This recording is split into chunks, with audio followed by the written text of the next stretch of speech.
Hello, night dwellers, and happy Easter to you all. I want to welcome you all here to the void of no return. You've all found yourselves in a place where your fears come to life in the form of wholesome storytelling content. This is Dreadwave FM, and of course, I'm your host with the ghosts, offering you all a frightening toast on this Easter evening. I am Gentleman Jack. Easter is quite a wonderful time of year, is it not, dear listeners? Families coming together as springtime has come once again. Cookouts, get-togethers, colorful eggs, and of course, the delightful treats left behind by everyone's furry friend, the Easter Bunny. But did you know, out there across the dreadwaves, there's a tale in which the lovable bunny you and I are familiar with becomes a thing of nightmare. Dim the lights, lock your doors, and don't forget, night dwellers, sometimes monsters hide in places we least suspect them. Enjoy. I've never really liked Easter. Maybe it's the fake cheer, the plastic grass, or the strange symbolism of rabbits laying colorful eggs. It's always felt off. But I never had a reason to dislike it. Not really. Not until 3 years ago, when I learned what it feels like to be hunted. This isn't a story with some neat resolution. There's no clever twist or comforting wrap-up. I'm not sharing this to entertain anyone. I'm sharing it because I still check every mirror, every window, every shadow, and I want to get it off my chest before it eats what's left of my sanity. Let me rewind. I was 26, living alone in a modest studio apartment on the 5th floor of an aging complex in Chicago. Rent was cheap, and that should have been my first red flag. The place had roaches in the walls and a front door that didn't fully shut unless you deadbolted it. But I was stubborn, scraping by with a half-dead laptop, doing freelance graphic design work, trying to convince myself I didn't need more. It started a few weeks before Easter. I found a flyer taped to my door one morning. Bright pastel colors, bubbly fonts, and a cartoon bunny with wide, manic eyes. Hop into spring, building-wide Easter party. Egg hunt for all tenants, April 16th, 3 p.m., rooftop lounge. I remember reading it and thinking, that's new. The building had never done anything remotely social. I barely knew my neighbors. The hallway always smelled like stale soup and cigarettes, and most folks kept their heads down. I crumpled it and tossed it into the trash without much thought. Then I found a second flyer. Same one, same tape, this time on the inside of my apartment door. Not outside, inside. That gave me pause. I lived alone. The door was locked when I got home. I even checked the bolt. The latch hadn't been tampered with, and I always kept my windows locked tight.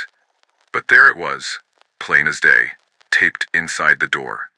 I stared at it for way too long, heart knocking in my chest. I even laughed, nervously, convincing myself it had slipped under the door and somehow stuck. It didn't make sense, but I made it make sense. I didn't want to think about any alternative. I threw that one out too. The first time I saw him, I was coming back from the corner bodega with a six-pack and a sleeve of Pringles. It was late, maybe 11:30, and the elevator was taking forever. So I took the stairs. That was a mistake. On the 3rd floor landing, I heard something shuffle above me. The stairwell echoed every creak and movement, and it made the sound feel closer. I looked up, and I swear to God, someone in a bunny costume was standing on the next landing, one flight up.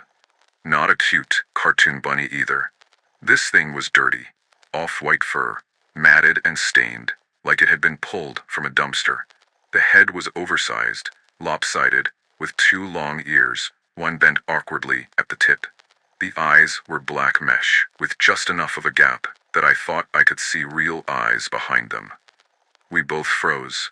He didn't say anything, didn't move, just stood there, staring down at me. I said something dumb, like nice costume, and hurried up the stairs past him, avoiding eye contact. I didn't look back. My pulse was hammering in my ears. When I reached the 5th floor, I pushed my door open and locked it behind me, double-checking the deadbolt. I tried to laugh it off. Maybe it was a neighbor trying to be festive. Maybe they were high. Maybe it was part of the building event. But something about the silence, the stillness of that encounter, it clung to me. The next morning, I stepped out and nearly crushed it. A plastic Easter egg, light pink, cracked open. Inside, a piece of red licorice, and a note. "You're warm." No name, no explanation. I glanced up and down the hall. Nobody was there. I even knocked on my nearest neighbor's door.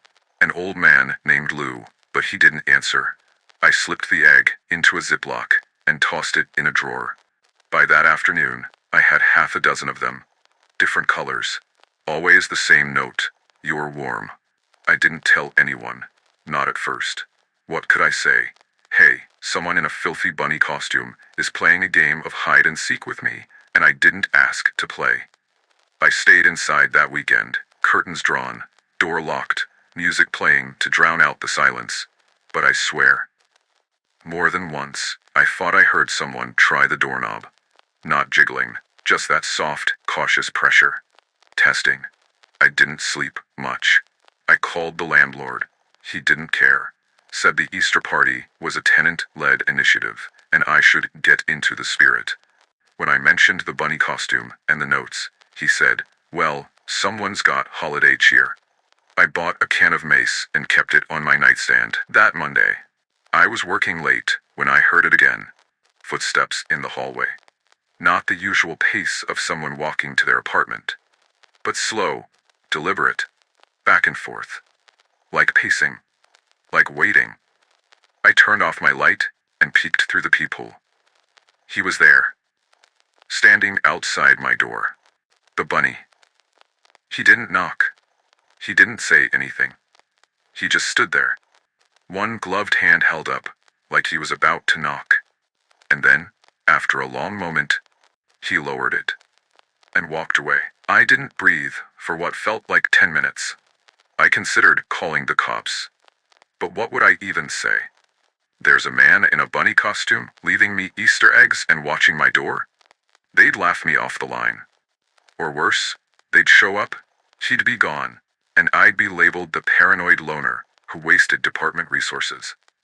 So instead, I bought a chain lock for the door and started sleeping with my phone in one hand and my keys in the other, just in case I had to stab someone in the eye and bolt. I spent the next few days in a feverish haze. Every creak, every distant footstep on the stairwell made my nerves fray further. The feeling of being watched was constant. Like a weight on my back I couldn't shake. I began taking elaborate detours through the hallways. Instead of using the stairwell at odd hours, I'd wait for someone else to take the stairs, even if it meant waiting 5 extra minutes. But even those moments of collective passage through the building offered no solace. I began to glimpse subtle hints of my disturbed watcher, a flash of movement in a dark corner as I passed a communal laundry room. A pair of eyes, if you could call them that, in the narrow gap under a door. Every small sign gnawed at my mind, late one night, as rain battered the windows of my cramped living area. I sat, hunched over my laptop, researching stalking behavior and unusual harassment tactics to see if I could make sense of the madness that had taken hold of me. There was nothing in any of the articles that mentioned a costume, certainly not one as bizarre as a bunny outfit. I even reviewed my security camera footage, from the day of the first encounter, desperate to find any clue as to who or what was following me. What I found was unsettling. In a grainy snapshot from the evening, barely visible by the dim hallway light, was the shape of a figure. The figure's proportions were off, a heavy, almost predatory stance, and the costume was unmistakable. The bunny costume was again there, its hollow eyes catching the light in a way that made it seem more like an omen than a prank. My hands trembled on the keys as I saved the frame. I felt a profound sense of violation. I wasn't sure if my mind was playing tricks, or if someone truly was purposefully tormenting me. And yet, the evidence was all too real. Unable to take the psychological torment any longer, I decided one foggy Easter Sunday morning to confront whoever was stalking me. I left the apartment with my phone recording in hand, planning to catch proof if anything else occurred. I walked briskly through the building corridor, my eyes scanning every corner. The street outside was shrouded in a dull, eerie light, a typical urban Easter in early spring, but somehow it felt darker, as if the sky itself had noted the wrong time to be cheerful. I stopped in front of a mirror at the end of a long hallway. It was just a grimy reflection, a tired, anxious face smeared with a thin film of sweat. Then, suddenly, I noticed something odd. Behind me, barely visible through the mirror's tarnished surface, stood the figure. The bunny. In the reflection, he was several feet away, his head cocked in a way that defied normal anatomy. The mask's lopsided grin and uneven ears sent a bolt of raw fear through me. I spun around. The corridor was empty. My pulse thundered in my ears, and I whispered an unintentional plea for help. "Who's there?" My voice echoed off the walls, unanswered. The silence that followed was suffocating. I resolved to follow what instincts I had left. I headed slowly in the direction where I saw the reflection move, up the narrow staircase toward a service door that led to the building's maintenance area. My mind raced with thoughts that maybe I could corner him, or at least force him into a situation where I would have clear evidence that I wasn't imagining everything. The closer I got, the thicker the tension in the air became. Every step rang louder than the last. There was no sound of conversation, no background hum of life, just the muted drip of water leaking from an old pipe. Then, around a darkened corner, I saw him again. This time, he wasn't in the mirror. He was in the living room of an unoccupied apartment. The door was ajar, the dim light from within casting wild, twisting shadows across the hallway. I froze, my entire body rooted to the spot. The stained, scruffy bunny costume stood out in that light as something almost surreal, an icon of a twisted holiday turned into a predatory menace. I raised my phone as if to record. But before I could press record, the door creaked, as if someone was pushing it open, just a fraction wider. Panic surged through me. I bolted away from the apartment, crashing back into the corridor. I didn't stop until I reached the safety of my own door, the weight of his unseen presence still bearing down. For the next several days, I was a prisoner in my own apartment, convinced that every noise was a harbinger of doom. I moved my meager belongings so that I always had a clear sightline to the door, and I even resorted to setting up a makeshift barricade with a heavy dresser. But sleep came in fits and starts, each nightmare more visceral and unrelenting than the last. In the days that followed, my life began to unravel at a disquieting pace. Every street lamp outside my window suddenly transformed into a potential threat. Every knock on the door, every distant car passing by intensified the terror bubbling inside me. I noticed that I was talking aloud to myself, desperately trying to convince myself it was all in my head. But then I'd catch a fleeting glimpse of something near the window, or hear the soft crunch of footsteps in the hallway. I reached out to a friend, Carla, a practical, no-nonsense kind of person. I tried to explain what was happening, expecting her to advise me to call the police, but Carla's eyes widened in disbelief as I described the stalker in the bunny costume. Maybe it's just a sick joke, she said weakly. And then, you need help, seriously.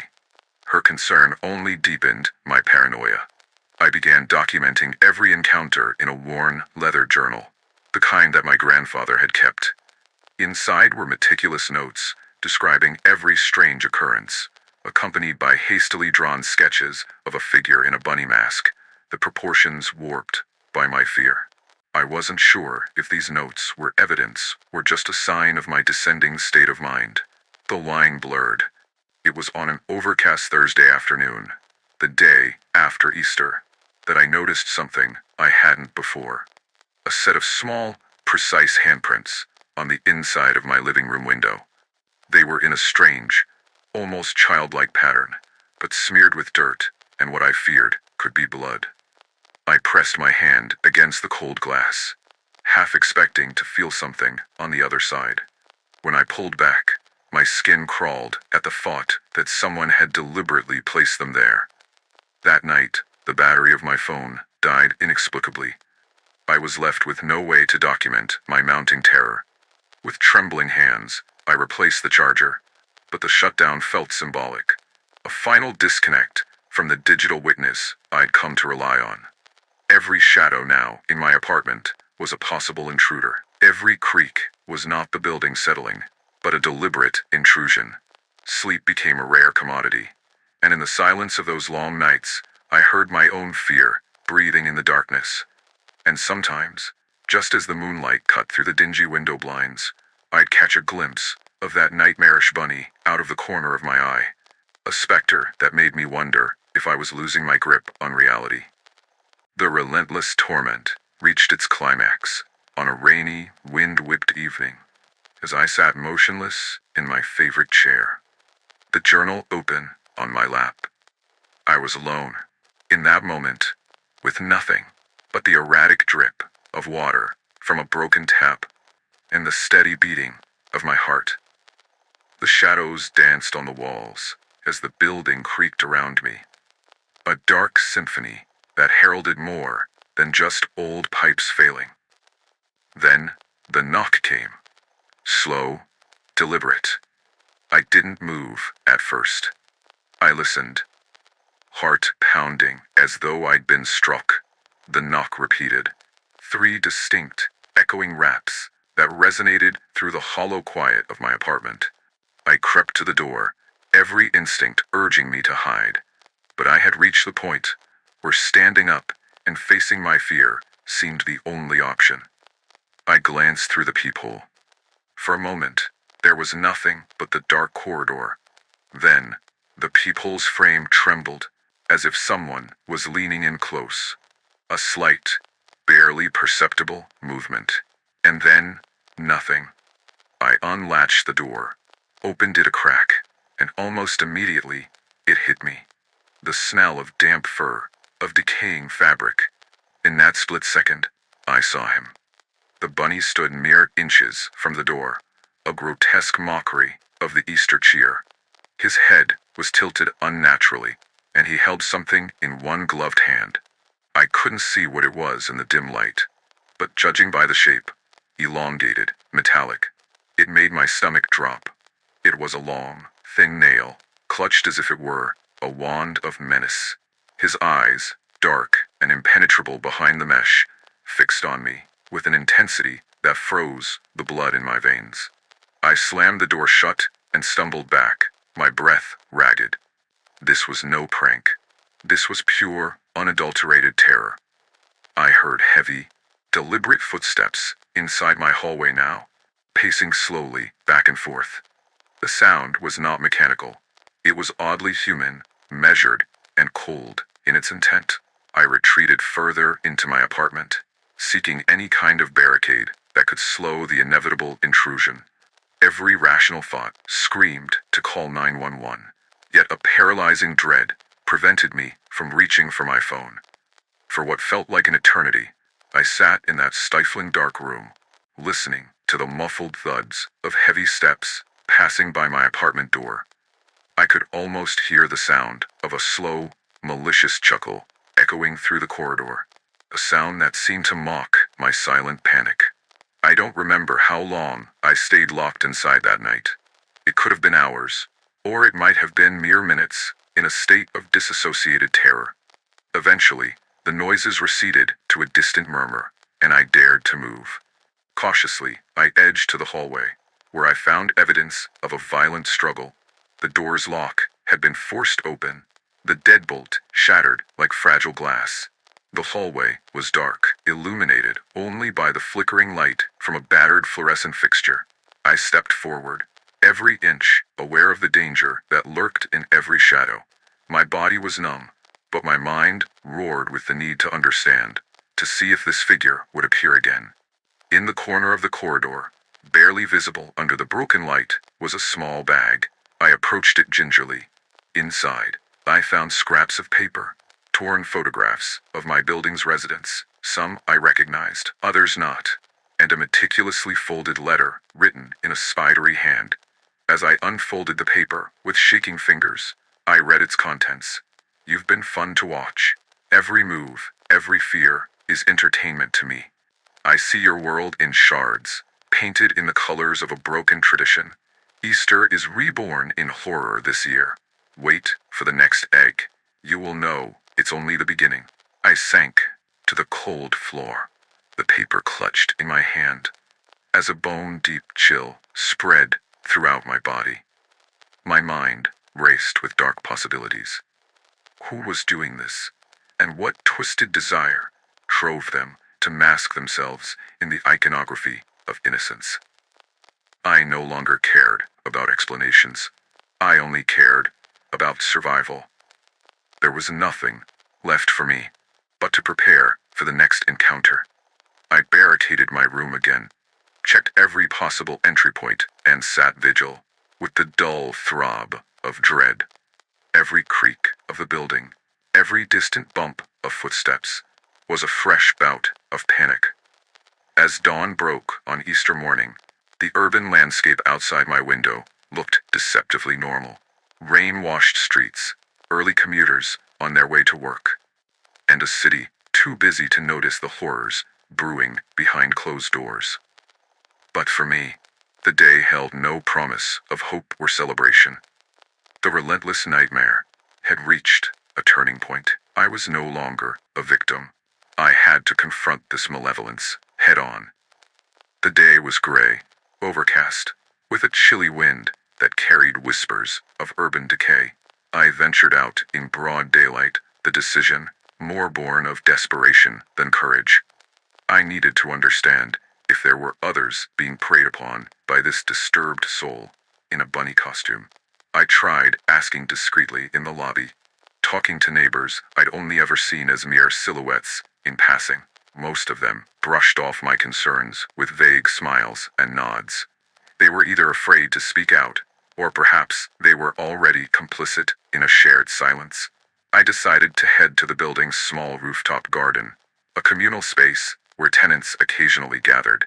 The Easter party flyer was still pinned to the bulletin board there, now looking even more incongruous in the chill wind of mid-autumn that had replaced the tentative warmth of spring. I climbed the stairs slowly, each step weighted with dread and anticipation. On the rooftop, the city sprawled before me, a mosaic of glass and steel, oblivious to the quiet terror unfolding in our midst. I could see a few residents milling about, their faces masks of forced normalcy. I approached one, a middle-aged woman, tending to a few small flower pots, and tried to ask if she'd seen anything odd lately. Her eyes darted around as if afraid of being overheard. "Oh dear," she whispered. "I've been thinking the same. Strange things. I'm not sure what to say." Before I could press further, she hurried away with an almost desperate gait, leaving me with a gnawing question in my mind.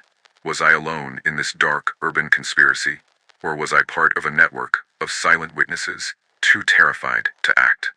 Over the next few days, I embarked on what I can only describe as a descent into urban paranoia. I began cataloging my encounters.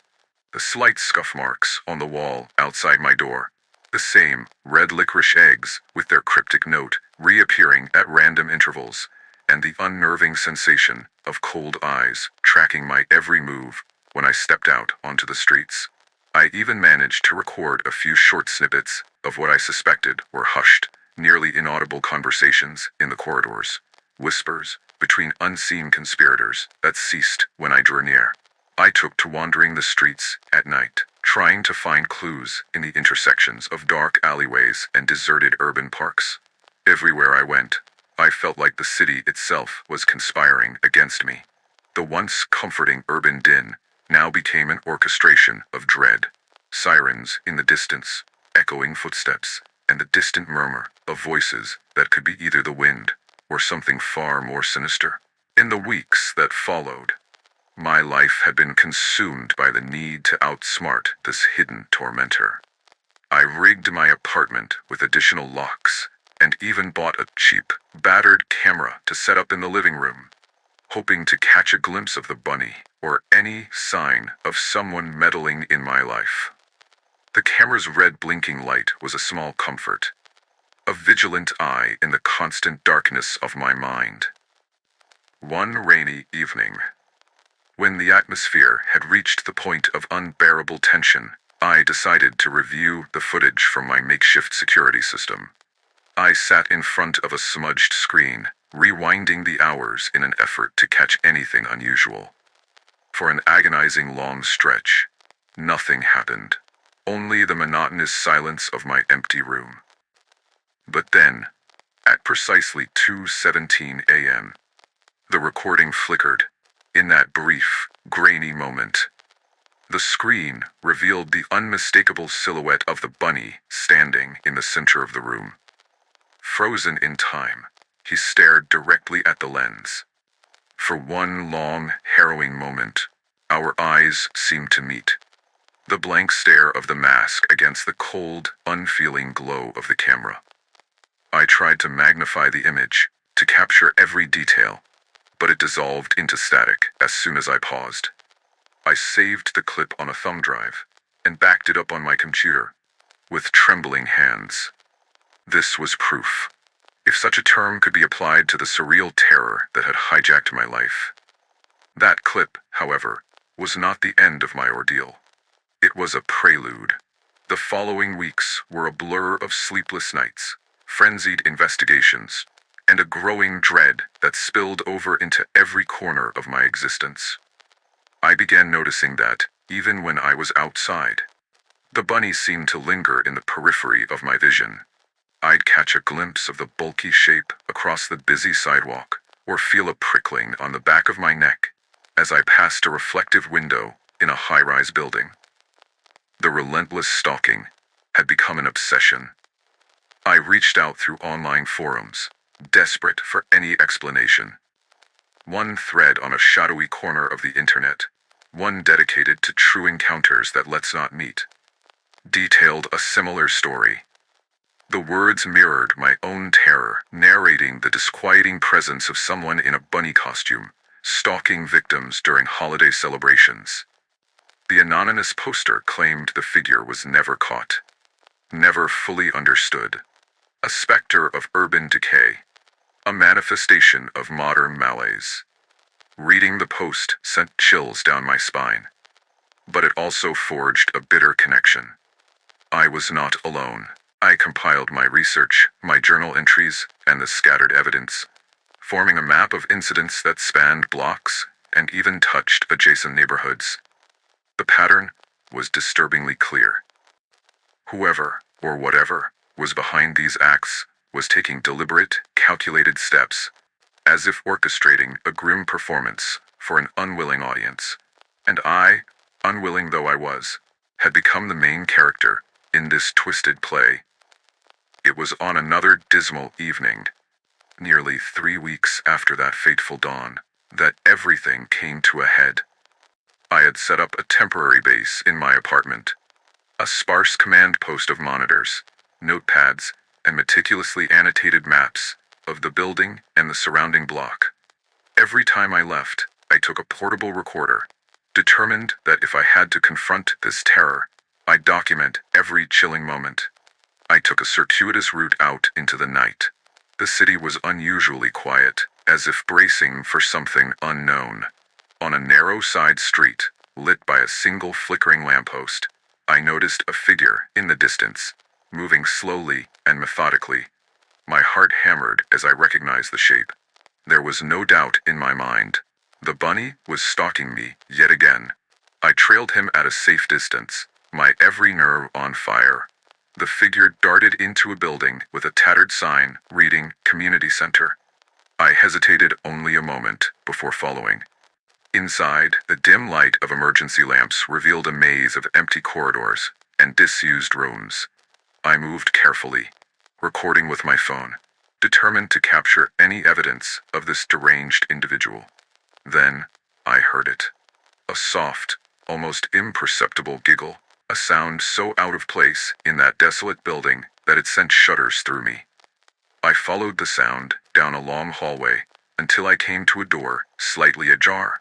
Beyond it, in a room lined with old event posters and broken chairs, I saw the unmistakable outline of the figure.